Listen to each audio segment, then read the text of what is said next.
عربي، انګلیش، اردو. صدر چې دی، صدر د ملک صدر، هغې ته په عربۍ کې رئیس وایي. رئیس، صدر. انګلیش کې ورته پریزیډنټ وایي، پریزیډنټ. اردو کې هم ورته صدر وایي.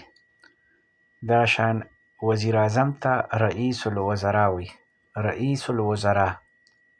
پرایم منسټر، انګلیش کې ورته پرایم منسټر وایي، اردو کې وزیر اعظم.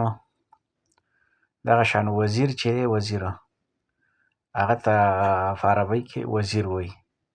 منسټر ورته په انګلیش کې وایي، اردو کې هم ورته وزیر وایي. اوس صوبه چې ده، صوبې ته په عربۍ کې محافظه وایي یا ولایه. دې دواړو کې هر یو ورته استعمالېږي. پراوینس، انګلیش کې پراوینس، اردو کې صوبه. اوس ضلعې ته چې دی، ضلعې ته دې ته مدیریه وایي یا منطقه. منطقه علاقې ته هم وایي او ضلعې ته هم وایي، خو صحیح چې کوم دی دا مدیریه ورته وایي. مدیریه، ډسټرک، ضلع. انګلیش کې ورته ډسټرک وایي، اردو کې ورته ضلع وایي.